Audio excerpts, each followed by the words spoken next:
Good morning, everybody. Allie here. I'm gonna give you another quick studio tour video. Seems like these are appreciated, so I don't mind doing them. It's already the end of May. Summer's almost here, and usually when that happens, I get in a bit of a cleaning frenzy. As you can see, I've really organized this shelf up here, which is just the top of my stained glass sheet rack. And I organized all this so I can really get an idea of what I have as far as random objects goes.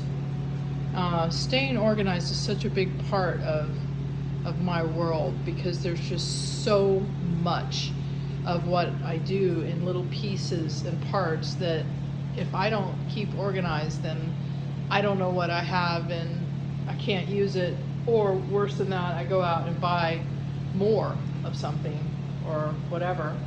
Anyway, another thing I'm working on right now is I'm doing a new batch of my glass placards, which is where this is the end result. This is what it looks like when it's all finished. It's a piece of fused glass.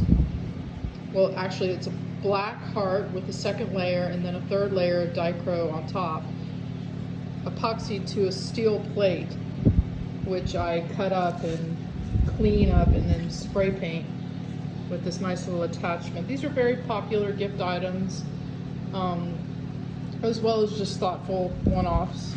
And to make them, I have to cut out a piece of glass in the shape, in this case, of a heart.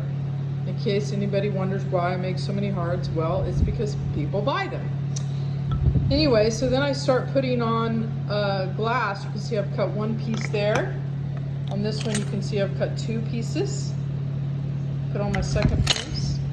And over here, you can see I put all my second layers and have begun my third layering. And then once these are all decorated with my random designs, I put them in the kiln and I fuse them at a tack fuse temperature of around 1435 degrees, and then they'll be ready to adhere to their steel plate. Meanwhile, I've got these new letter stamps. They're much bigger and they allow me to make a large ceramic word stamp, which I really like. Makes it much more bold and frankly less expensive than trying to hunt down little letter tiles from games and stuff. This is how I prepare the edges when I'm making a new mosaic. I cut the wood, almost always cabinet grade birch. I prime it on the side that I'm going to mosaic with kills. And then I just do one side a day, or an hour would be the quickest you could rotate it. I pour glue on, put the tiles on, and then literally when it's dry, I rotate it and do the second edge. So even when I'm working on multiple pieces, I'm always thinking ahead about what's next and preparing the edges for the next pieces, because I'm just crazy at making mosaics. It's like I'm obsessed or something, I don't know. So let's see, what else is going on? Oh, so I decided I was getting bored with glass mobiles, and I decided to try making little clay mobiles.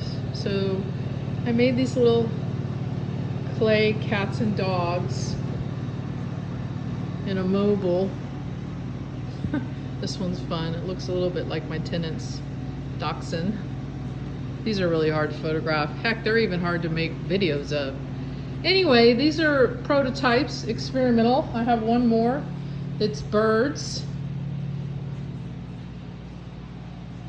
These are little clay birds. You can see the mobile.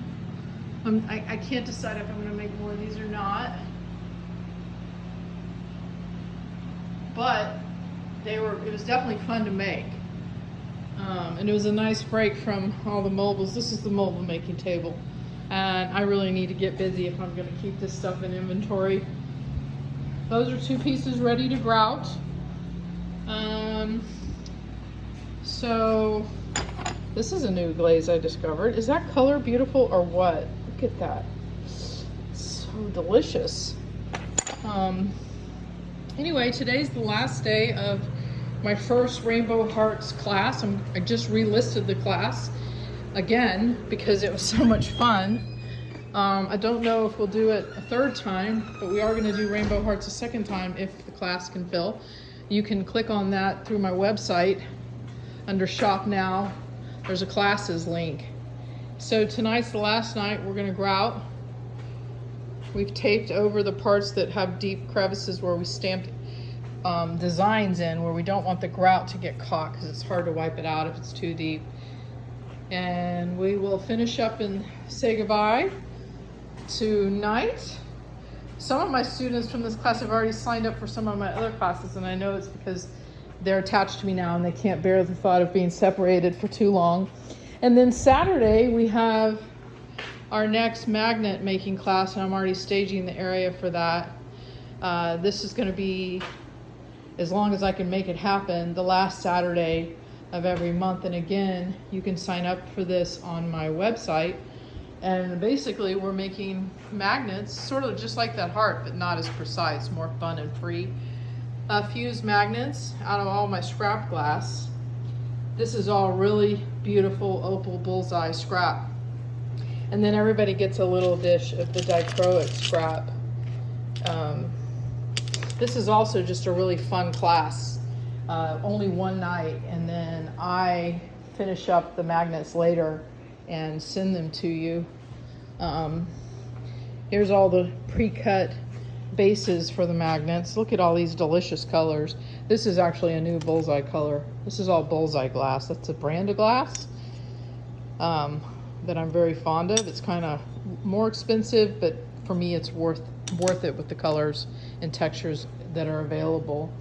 And then I just got a little order for a mobile. So I gotta pack this baby up and ship her to Indiana. That's one of the cool things about selling online now, is pieces go all kinds of places. I don't even know who mostly these people are if they're out of state. And here's my latest sculpt. I try to always have a skull, just like I try to always have a butterfly. So anyway, with that, I'm gonna say goodbye and talk to you next month. Be well.